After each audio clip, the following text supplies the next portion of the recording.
वर्ष 2024 की विदाई के साथ जीवन के तत्वों को समझकर जिए। गीता को सब साथ जोड़ लेंगे, श्रीमद् भगवद गीता की दृष्टि ले लेंगे तो निश्चित लगेगा कि ये जीवन कितना महान है, ये जीवन कितना दुर्लभ है और इस जीवन से कितना आनंद लिया जा सकता है और इस जीवन से कितना आनंद दिया भी जा सकता है। आप एक एक महापुरुष का यदि जीवन पढ़ेंगे आपको लगेगा कि स्वयं मुस्कुराकर जीवन, और ऐसे ऐसे अद्भुत उदाहरण देखेंगे आप।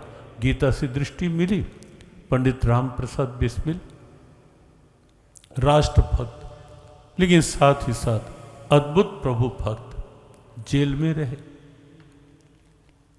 नियमित गीता पढ़ते रहे और गीता पढ़ते पढ़ते स्थिति ये हो गई कि जब पता लगा कि 2 दिन रह गए फांसी को, किसी ने आके बताया कि राम प्रसाद जी 2 दिन 3 दिन आपकी फांसी को है। मुस्कुरा के बैठे थे, सहज भाव में गीता पढ़ रहे थे। कहा 3 दिन फांसी को है और अब भी आराम से गीता पढ़ रहे हो, क्या रखा है अब इसमें, क्या लोगे इससे? राम प्रसाद जी कहते हैं मैंने जो लिया है वो भी इसी से लिया है और जो मिलेगा मुझे वो भी इसी से मिलेगा। और सबसे बड़ी बात ये कि इस समय भी ये पता चल जाने पर भी कि 2-3 दिन बाद फांसी होनी है, जीवन की कहानी समाप्त होनी है, तब भी आप देख रहे हो ना मेरी मुस्कान कम नहीं है, तब भी आप देख रहे हो ना कि मेरे चेहरे पर कोई निराशा की रेखा नहीं है, मैं बिल्कुल सहज हूँ, शांत हूँ।